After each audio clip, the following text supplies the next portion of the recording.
14 men entered the Arkansas wilderness. Their quarry, a single man. Not a single one returned. 1863. That year, the fugitive logs of plantations spanning 3 counties all bore the same name. It was a name that sent experienced trackers running, a name that made bounty hunters demand twice their normal pay, a name that turned the simple act of chasing someone into a lethal gamble. Local officials kept the whole thing under wraps, so much so that for more than 100 years, the families of the fallen were led to believe their loved ones had just disappeared during the conflict. The reality, however, hidden in courthouse archives and private holdings, reveals a contrasting narrative. It's a tale of deliberate brutality, of survival against all odds, and of a lethal efficiency in killing that shattered preconceived notions about what a runaway slave could achieve. To understand the story of the man known as the Reaper of Miller County, we need to look at the conditions that created him and the forces that turned a person into the most effective killer on the Arkansas frontier. Miller County, Arkansas, during the fall of 1862, was a place where Confederate authority was fraying. The county sprawled along the Red River, its 60,000 acres carved up into 43 plantations. Each was a world unto itself, a realm of cotton, timber, and the lives of the enslaved. The Hutchkins Plantation, the setting for our tale, covered 4,000 acres of bottomland. This land boasted rich, black soil, perfect for growing cotton. The cotton was of such quality that it commanded top dollar, even with the war's grip tightening on Southern trade. The plantation house, a 2-story affair of whitewashed cypress, perched on a slight hill. It boasted 12 rooms and galleries, all designed to capture the slightest whisper of a breeze during the oppressive summer months. It wasn't the usual slave cabins, lined up in tidy rows, that truly defined the Hutchkins property. Instead, it was the quarters, a compound system of Robert Hutchins's own design. 214 enslaved individuals lived in 32 separate structures, their placement determined by their abilities and worth. The eastern section housed the blacksmiths, carpenters, and tanners. The field hands made their homes in the western quarters. A punishment house, isolated and enclosed by its own fence, sat apart from the rest. Robert Hutchins supported the idea of systematic correction. He immersed himself in the literature of plantation management, exchanged letters with owners across the southern states, and ultimately devised what he termed calibrated discipline. This approach was a system, meticulously aligning transgressions with predetermined penalties, all based on a scientific framework. He meticulously documented each punishment he administered, carefully recording the instrument employed, the number of strikes delivered, and the resulting change in behavior. The Arkansas State Archives hold these ledgers, and within their pages, a singular obsession emerges, a relentless drive for control. The author seemed to view people as mere variables, elements in a formula he was convinced he'd mastered. Among the enslaved, one individual was different. It wasn't due to any special treatment, but rather a characteristic that unsettled even the overseers who were supposed to keep him in line. The plantation's records simply identified him as Bass. He'd been bought in 1856 from a Tennessee trader for a hefty $900. That was a lot of money, and the ledger offered a single, telling reason: unusual physical capabilities and mechanical aptitude. Bass towered at 6'2", his frame a testament to something other than mere size. It was a physique honed by relentless work, the sort that would have shattered weaker souls. There was no excess here, just a terrible efficiency. His trade was that of a blacksmith and farrier, a combination that provided him with a unique set of resources. He had access to tools, to metal, and to the practical understanding of how things were constructed. Perhaps most crucially, he also understood how things could be dismantled. Otto Brenner, the plantation's white blacksmith and a German immigrant, wrote to his brother, observing that Bass possessed a mechanical aptitude that eclipsed any artisan he'd encountered, irrespective of their position. He can examine a complicated lock or device and grasp its function immediately. Brenner noted, "It unsettles me, though I can't quite articulate why." The source of Brenner's unease was straightforward. A slave's intelligence was perilous, but intelligence coupled with utter discretion was something else entirely. Bass was a man of few words, speaking only when spoken to. His replies were always succinct, and his expression remained a carefully maintained mask, offering no clues to his thoughts. The house slaves murmured that he'd picked this up in Tennessee, that his former master had attempted to shatter him, employing techniques that had etched scars across his back, a cartography of pain. If that suffering had shattered something within Bass, it wasn't his resolve that crumbled. It was his ability to feel compassion. He'd been working at Hutchins' plantation for 6 years when the war started. As other enslaved people buzzed with talk of Union troops and liberation, Bass kept his own counsel. Unlike the others, who were caught trying to flee and faced Hutchinson's carefully measured punishment, Bass didn't even consider escaping. He shod horses, mended tools, and fashioned hinges, chains, and shackles. His hands were steady, his gaze never strayed to the white men who oversaw his labor. Robert Hutchins thought he'd discovered the ideal servant. Skilled, compliant, and apparently satisfied with his lot. He didn't know he was staring at a man who'd dedicated 6 years to the plantation, learning its every detail. He'd memorized the patrols, logged the weapons, and was ready for a moment that demanded flawless execution and unyielding resolve. The fateful day arrived on November 3rd, 1862, when Hutchins erred in judgment, bringing Bass along to the county seat. The Texarkana trip was supposed to be just another quarterly run. Legal business, buying what was needed, and keeping up the social ties that held plantation life together. That was the plan. Hutchins enlisted Bass to manage the horses and help with the heavy lifting. What Hutchins didn't realize was that Bass had been anticipating this very moment. He'd been waiting for the chance to leave the plantation, to be in a town where several roads provided a way out, where the turmoil of war made unusual behavior less likely to draw attention. The day unfolded without incident until the early afternoon. That's when Hutchins pulled into the county courthouse to handle some paperwork concerning a property disagreement.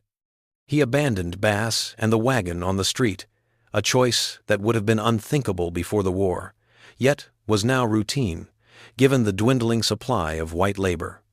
The streets bustled with the familiar throng, merchants hawking their wares, soldiers enjoying their time off, and farmers tending to their affairs. The presence of another slave, simply standing near a wagon, went largely unnoticed. The events that followed were a blur, leaving those who saw it struggled to piece together what had occurred.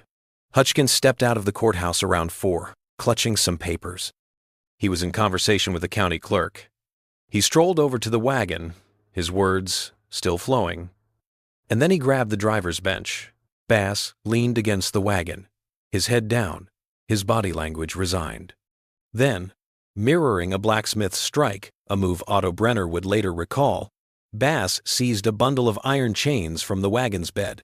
With a wide, sweeping motion, he brought them down, the chains connecting with Hutchins's head, with a sickening thud.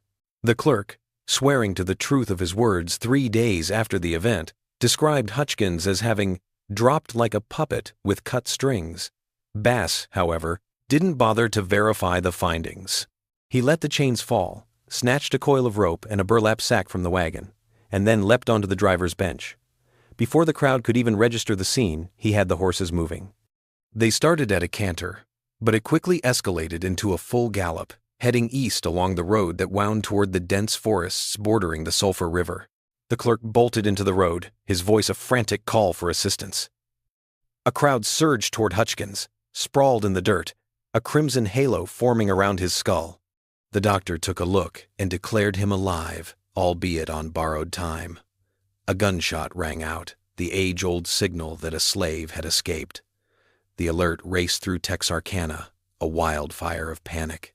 By the time the sun dipped below the horizon, 18 men had gathered at the courthouse. They were a motley crew, a blend of plantation overseers, seasoned slave catchers, and bounty hunters, all lured by the $300 reward. Hutchins's brother had put up the money, a desperate offer made from his sickbed where he was nursing a fractured skull and a grim prognosis. The group coalesced around William Taggart, a man known for his unerring success in recapturing runaways. Taggart, a slave catcher, was a figure of some notoriety. Taggart had spent 2 decades chasing down runaways across Louisiana, Mississippi, and Arkansas. He had 6 dogs, vicious beasts trained to hunt and subdue, and he carried a modified shotgun. The weapon was loaded with rock salt, meant to inflict excruciating pain while sparing anything of value. Taggart's judgment faltered that evening. He saw Bass as a standard runaway, frantic, scared, and acting out of sheer terror, not careful thought. He split his 18 men into 3 separate groups. 6 men would head east along the road. Another 6 would move through the woods, keeping pace. The final 6, Taggart among them, would swing north, setting up to catch Bass when he inevitably tried to slip into Indian territory, a common destination for escaped slaves. The approach used to find the frightened fugitive was a good one. Against Bass, it was a death sentence. The initial body was found 2 days after Bass went missing. A farmer stumbled upon it 3 miles down a ravine from the main road. The man was Douglas Patterson, one of the 6 who'd chosen the timber route. Patterson's death was the result of a violent strangulation, so severe that it shattered his larynx. His rifle, pistol, and knife were nowhere to be found. The placement of the body was even more unsettling. It had been positioned with care, right where it could be seen from a game trail. The arms were spread wide, almost as if to signal a warning. William Taggart's team discovered the body around midday on November 5th. Taggart surveyed the area, his gaze sharp, as if his very existence hinged on deciphering the clues before him. The sight unsettled him, prompting a message to Texarkana, dispatched with 2 men. They were to request reinforcements and bloodhounds. The remaining members of his party, just him and 3 others, continued onward, tracking what Taggart was certain was Bass's path, moving northeast. That night, they set up camp in a clearing near a creek, keeping a vigilant eye on their surroundings. The 3 men rotated, taking shifts as sentinels while the others caught some much-needed rest, their rifles at the ready. Taggart awoke with the first light of day, only to discover that one of his men was gone. He was discovered 20 yards from the campsite, lifeless. The coroner's report later attributed his death to manual strangulation with signs of a fight. His weapons were missing, and so was his supply of ammunition. It dawned on Taggart then. He wasn't the one chasing someone down. He was the prey. The truth arrived after the fact. Over the course of the next 4 days, 11 more men perished in the Arkansas wilderness. The second group of 6, moving east along the road, was located spread out over a 3-mile stretch. 3 had met their end by strangulation. 2 had perished, the cause of death seeming to be blunt force. Rocks or wooden clubs were likely the instruments of their demise. 1 had succumbed to drowning, submerged in a creek's 4-foot depths, held there with a deliberate, almost clinical, persistence. The soldiers were disarmed, their weapons gone. Their ammunition pouches, once full, were now empty. The pattern, a grim puzzle, took shape gradually. The county sheriff, alongside a former Army officer, was tasked with unraveling the tragedy. Bass wasn't just running.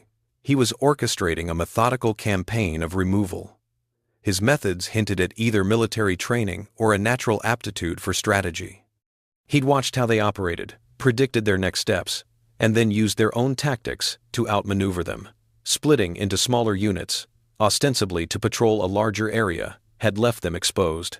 Bass eliminated them one by one, or sometimes in twos, leveraging the cover of night and the landscape to his benefit. The examination of the corpses and the locations where they were found revealed even more unsettling information.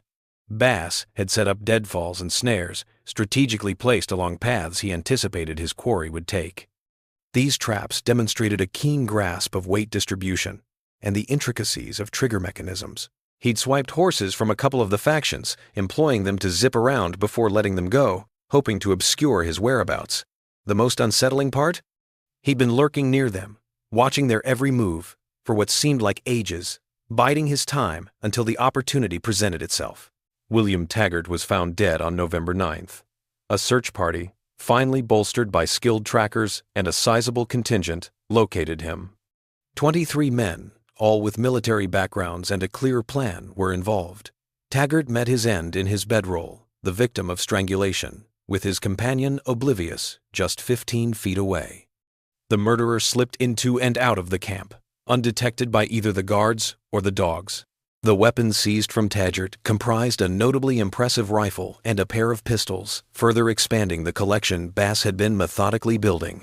The search for Taggart's remains was led by a former Confederate officer, Captain James Hardesty. He'd been brought back from service for this very purpose, to head up the manhunt. Hardesty surveyed the area, his gaze sharp, a veteran's eye taking in every detail. His report, now housed in the Arkansas Historical Society's archives, offers this evaluation to the county commissioners. The fugitive displays a tactical acumen that surpasses that of many soldiers under my command. He exhibits patience, a knack for planning, and a readiness to embrace calculated risks. Most tellingly, he shows no reluctance to kill, which hints at either a complete absence of moral scruples or a level of fury that has obliterated typical human boundaries. I suspect we're facing an individual who has concluded that his only choices are triumph or demise, and has resolved to make his captors pay dearly for his apprehension. By mid-November, the public had started referring to him as Bass Reeves, a name that carried a certain weight.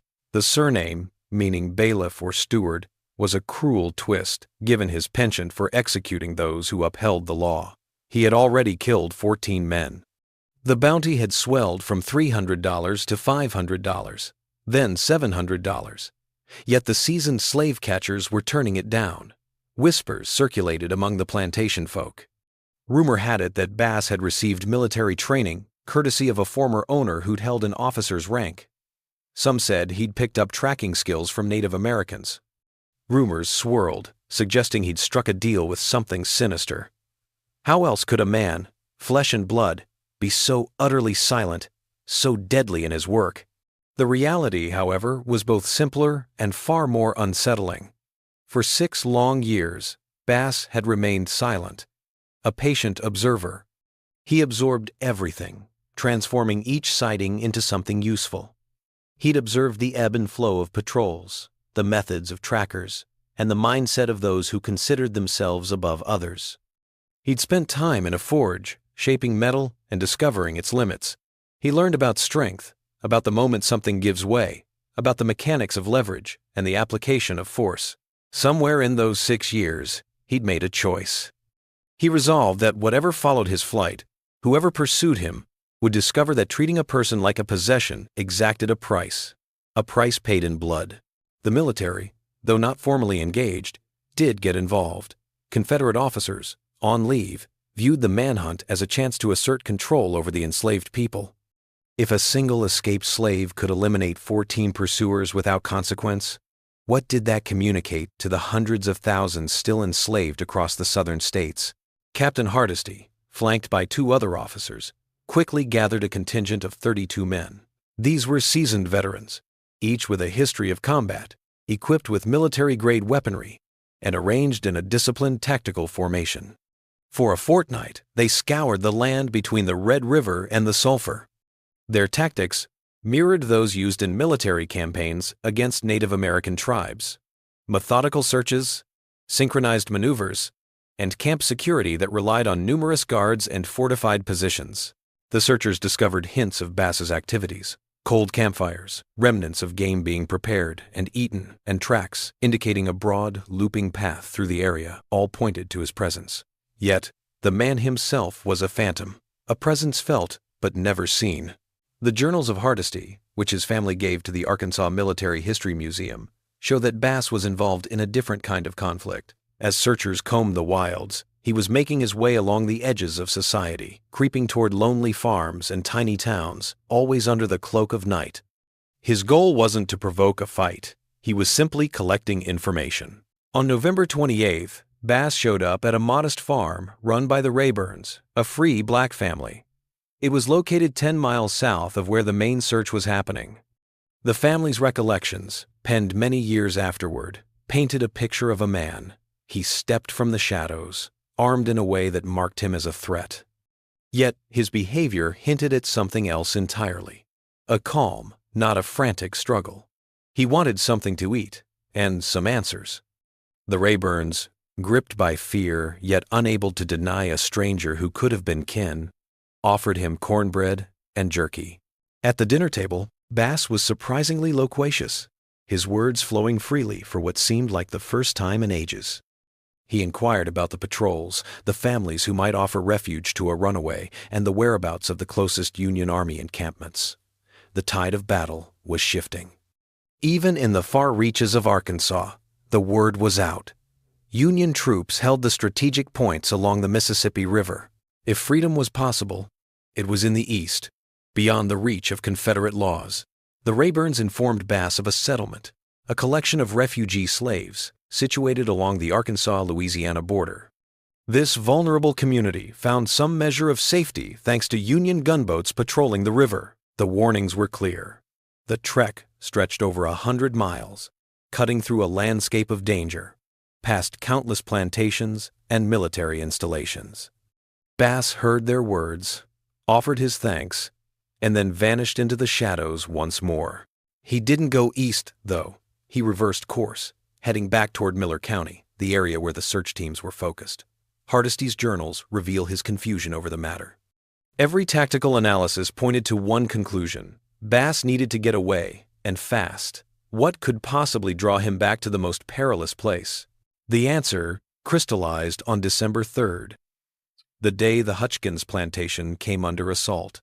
The attack happened just after midnight, a time when the majority of the plantation's inhabitants, both enslaved and free, were fast asleep.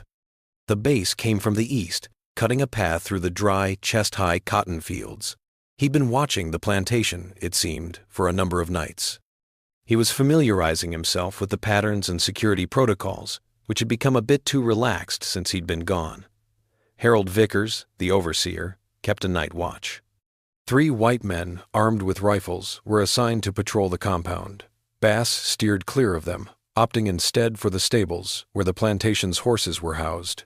The subsequent events were pieced together later, relying on physical evidence and the testimonies of enslaved individuals who had observed parts of what transpired. Bass ignited the stable, employing materials he'd seemingly gathered beforehand. Oil-soaked rags and strategically placed kindling were the tools of his design, all arranged to ensure a rapid and widespread blaze. The blaze ignited with alarming speed, consuming the parched timber of the building and sending the horses into a frenzy. The night watch sprang into action, sprinting toward the blaze.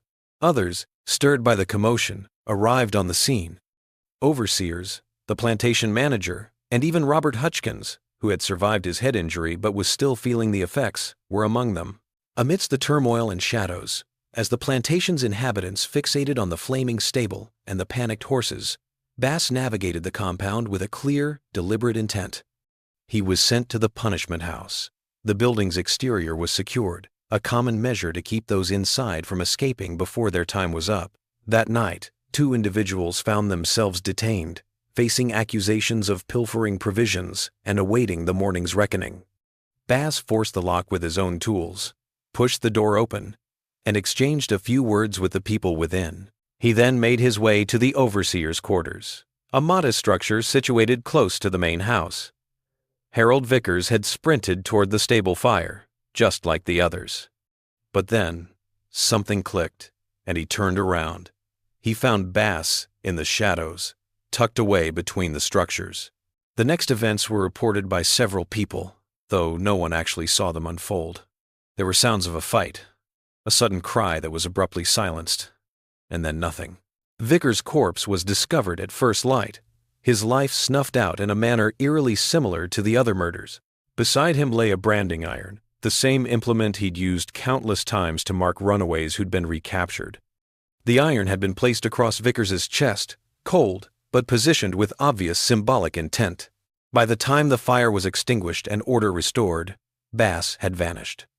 So had 6 enslaved people from the Hutchins plantation, including the 2 he'd freed from the punishment house. They disappeared into the darkness, following a man who demonstrated that while escape was costly, the price could be paid in enemy blood rather than fugitive terror. The attack on Hutchins plantation transformed Bass Reeves from a fugitive into something approaching myth. Throughout Miller County and beyond, the enslaved population whispered about the man who'd killed those who hunted him, who'd returned to free others, who moved through the landscape like smoke. The white population responded with increasing paranoia. Patrols doubled and tripled. Slave catchers demanded outrageous fees. plantation owners slept with loaded weapons beside their beds. But the Confederate authorities faced a dilemma. The war was consuming men and resources. Every soldier dedicated to hunting one fugitive was a soldier not fighting Union forces, and Bass had now demonstrated that pursuit meant casualties. The 14 men he'd killed represented a significant loss for a county that had already sent most of its able-bodied white men to military service. Captain Hardesty proposed a different approach. Rather than continuing active pursuit, his strategy involved establishing a perimeter and waiting. Bass had to eat, had to find shelter, had to eventually move toward Union lines if he truly wanted freedom. Hardesty positioned his forces at key river crossings and along major roads. He coordinated with neighboring counties, creating a network of checkpoints and patrols designed to catch Bass when he inevitably attempted to travel east. For 3 weeks in December, the strategy seemed to work. There were no sightings, no attacks, no signs of Bass's presence. Hardesty believed the fugitive was holed up somewhere, possibly wounded, definitely running low on supplies. Winter was setting in, cold, rainy weather that made outdoor survival increasingly difficult. Time, Hardesty believed, was now working against Bass. He was wrong. Bass hadn't stopped moving. He'd adapted his strategy, recognizing that the systematic pursuit had been replaced by a containment effort. Rather than avoiding detection through wilderness skills alone, he began using the enslaved population's informal communication network. The grapevine telegraph that transmitted information between plantations through field hands, house servants, and the few free black people who could travel with relative freedom. Through this network, Bass learned about patrol schedules, checkpoint locations, and the identification papers that free black people carried. On December 18th, a free black farmer named Samuel Hayes reported to authorities that his papers had been stolen from his home while he worked his fields. The theft seemed minor. Such papers could be replaced. But it represented something more significant. Bass now had documentation that would let him move along roads in daylight, reducing his dependence on wilderness travel. On December 22nd, Bass crossed the Sulphur River at a point 10 miles north of Captain Hardesty's picket line. He'd spent days observing the patrols, timing their movements, identifying the gap in coverage that existed for approximately 40 minutes each afternoon when shift changes occurred. He traveled as Samuel Hayes, carrying stolen papers and leading a horse he'd taken from an isolated farm. Anyone who saw him saw a free black man going about legitimate business. By December 24th, he was 40 miles east of Miller County, well beyond the practical range of pursuit. He had entered territory contested between Confederate and Union forces, where authority was fragmented and enforcement inconsistent. The 6 people he'd freed from Hutchins' plantation were scattered across the region. He'd split them up deliberately, knowing that a single large group of fugitives would attract attention, but individuals might slip through. Bass himself continued east, moving toward the Mississippi River and the Union positions beyond. He traveled at night when possible, stayed in free black communities when he could find them, and showed the same patience and calculation that had kept him alive through 2 months of being the most hunted man in Arkansas. On January 7th, 1863, he reached Union lines, specifically a camp of the 3rd United States Colored Troops operating in eastern Arkansas.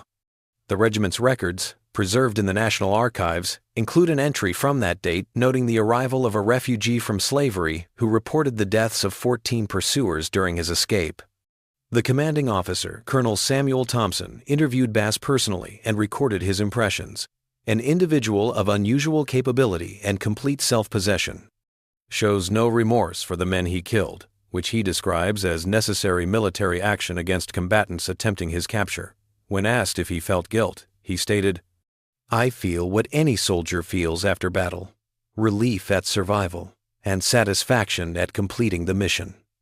His mission, apparently, was to acquire his freedom through force of arms, having concluded that peaceful escape was impossible. The Union Army offered Bass enlistment, which he accepted. He served for the remainder of the war in various capacities: scout, intelligence gatherer, and eventually soldier. His military records describe competent service, but note that he rarely spoke about his experiences before reaching Union lines.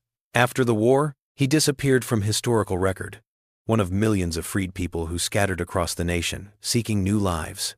But that disappearance wasn't immediate, and the years between 1863 and 1,865 revealed dimensions of Bass Reeves that even his flight through Arkansas hadn't fully exposed.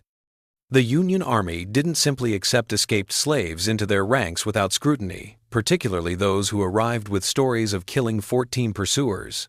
Colonel Thompson's initial interview with Bass was followed by 3 more conducted by different officers, each one probing for inconsistencies or signs of exaggeration.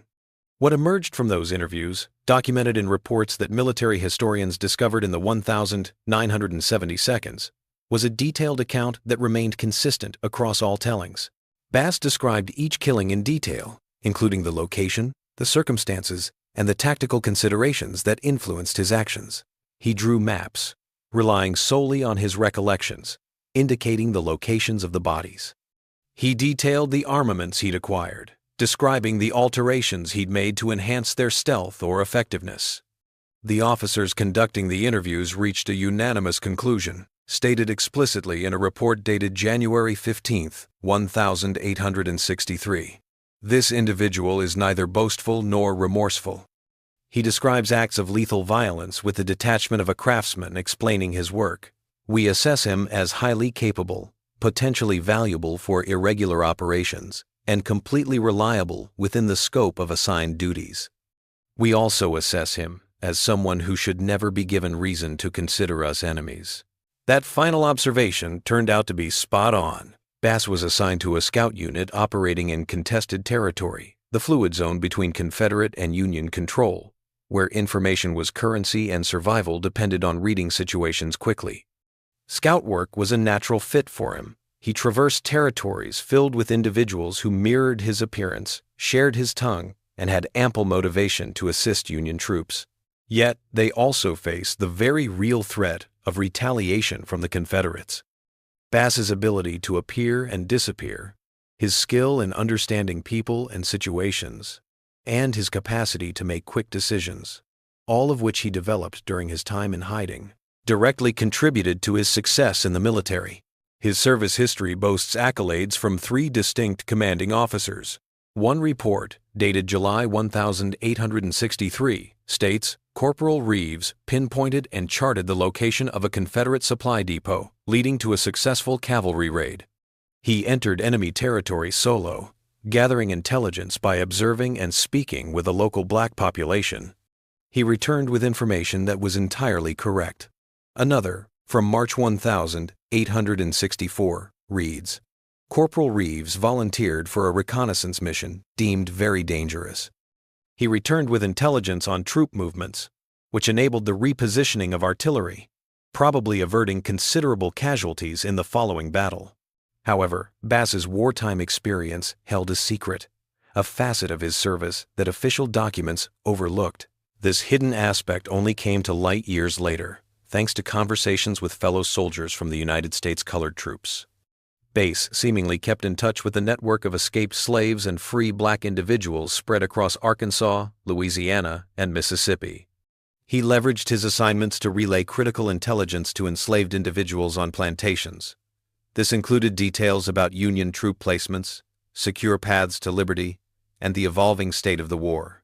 More troubling still, he sometimes embarked on missions without authorization, pursuing goals that had nothing to do with military intelligence and everything to do with personal vendettas.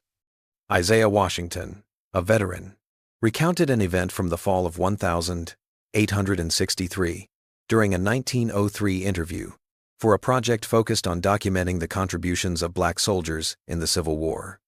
Bass was back from his scouting trip, and the news was grim. A slave catcher, Robert Chenoweth, was working the area. Chenoweth was a pro, a man who made a living chasing down runaways and bringing them back to their masters in the Confederacy, all for a handsome reward. Chenoweth's reputation for cruelty was worse than what was usually seen in his profession. He'd been part of the original chase for Bass in Miller County, it seemed. However, he'd managed to escape the same fate as the 14 others. He'd been off on a different job when Bass began his methodical killings. Washington's narrative details Bass's departure from camp one night, a move he made without permission. He was armed with just a knife and seemed to have a specific destination in mind. 3 days passed before he reappeared, silent about his whereabouts. A week later, News arrived at the Union camp. Chenoweth was dead. He'd been found in his tent, strangled while he slept. His dogs were dead, poisoned, and his weapons and papers were missing. No one ever formally implicated Bass in the murder, yet Washington remembered. We all knew. The way he sat there, silent, that morning when the news broke, cleaning his rifle with hands that never shook, we knew. And not a word was spoken, because Chenoweth had brought back more than 60 people into slavery, and whatever happened to him in the shadows was a kind of justice that courts and laws would never deliver.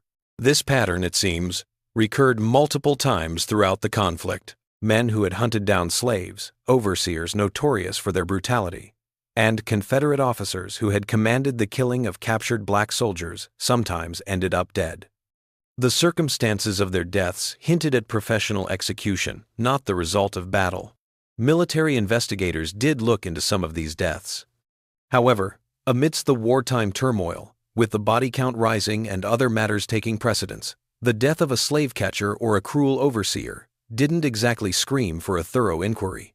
The most compelling proof of Bass's clandestine conflict surfaced from court records in Miller County, unearthed during a 1992 renovation. Buried within the dusty pages of old tax records and property deeds, a journal surfaced.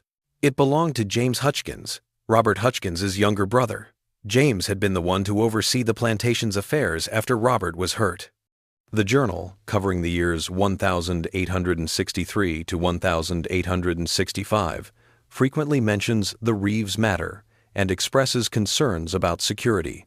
In a November 1863 entry, exactly a year after Bass's escape, James Hutchins wrote, "Today, Thomas Harold Vickers's brother came by to ask about the circumstances of Harold's death.